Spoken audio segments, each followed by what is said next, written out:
সবুজ আর ছায়া ঘেরা প্রাকৃতিক সৌন্দর্যের জন্য গ্রামটির নাম রাখা হয়েছে শ্যামলপুর। মায়া তার নানুর বাড়ি শ্যামলপুর বেড়াতে গেল। সবুজ আর ছায়া ঘেরা গ্রামটি মায়ার খুব ভালো লাগলো। গ্রামে ছিল ধান ক্ষেত, ছোট বড় পুকুর আর চারিদিকে সবুজের সমারোহ। গ্রামের মানুষের প্রধান জীবিকা ছিল কৃষিকাজ।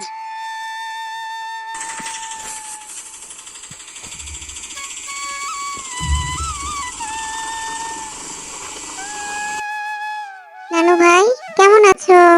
আমি ভালো আছি দিদি ভাই, তুমি কেমন আছো? আমিও ভালো আছি। রাহেলা, তোমরা কেমন আছো? আমি ভালো আছি বাবা। মায়া অনেক বড় হয়ে গেছে রাহেলা।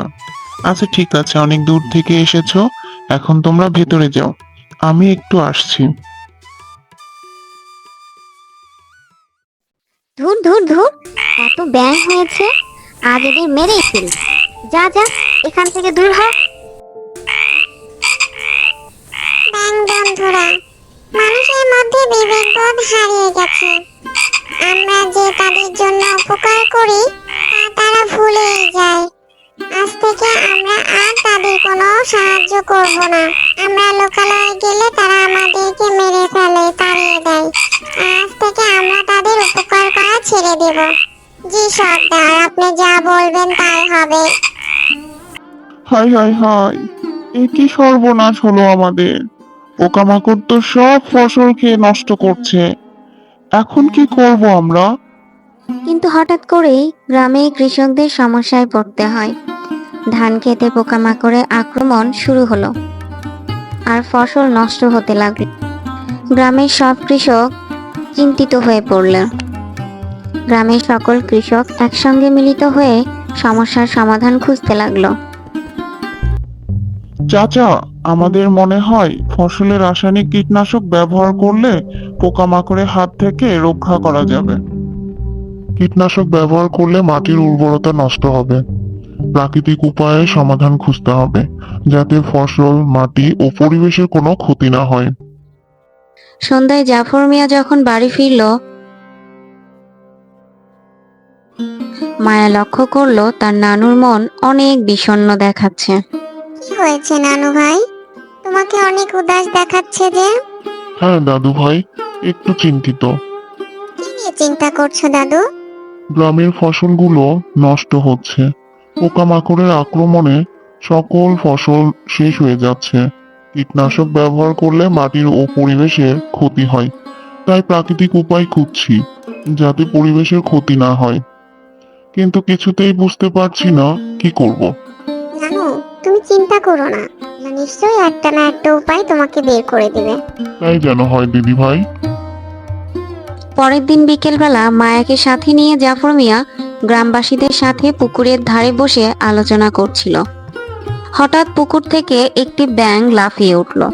ব্যাঙটি দেখে জাফর মিয়া হেসে বলল, এই ছোট্ট প্রাণীটিকে তোমরা জানো?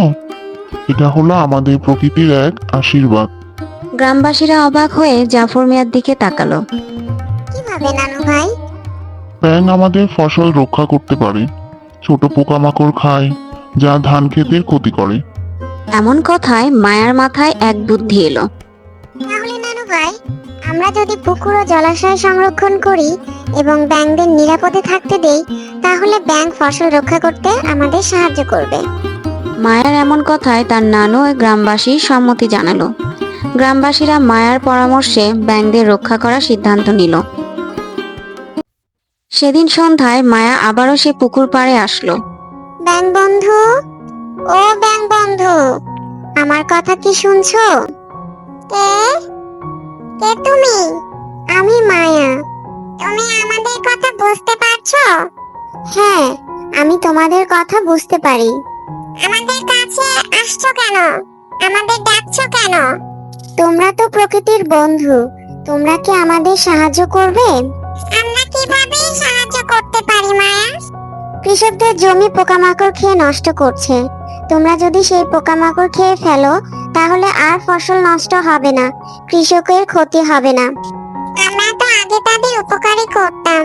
আমরা লোকালয়ে গেলে তারা আমাদের মেরে ফেলতো, আমাদের তাড়িয়ে দেয়। এই জন্যই আমরা সে মানুষদের উপকার করা ছেড়ে দিয়েছি।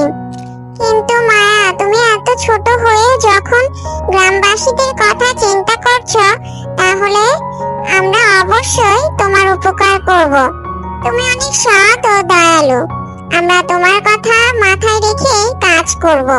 ধন্যবাদ ব্যাং বন্ধু। আজ তাহলে আসি। এরপর মায়া, জাফর মিয়া ও সকল গ্রামবাসীরা মিলে গ্রামের পুকুরগুলো পরিষ্কার করলো, ব্যাঙদের থাকার ব্যবস্থা করে দিল যাতে তাদের কোনো ক্ষতি না হয়, আর ধান খেতে কীটনাশক ব্যবহার বন্ধ করলো যাতে ব্যাঙের কোনো ক্ষতি হতে না পারে এবং তারা নিরাপদে থাকতে পারে। মায়া ও গ্রামবাসী আমাদের জন্য এত কিছু করছে, তাহলে আমাদেরও উচিত তাদের জন্য কিছু করা।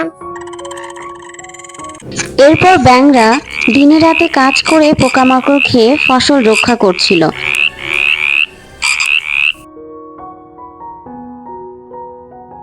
গ্রামবাসীরা অবাক হয়ে গেল, ফসল আগের তুলনায় অনেক ভালো হয়েছে।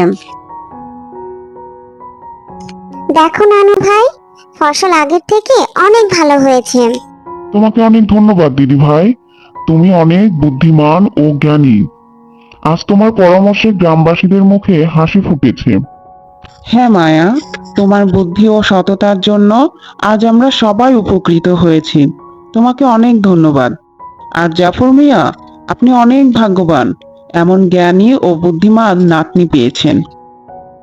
এমন কথায় জাফর মিয়া অনেক খুশি হলেন।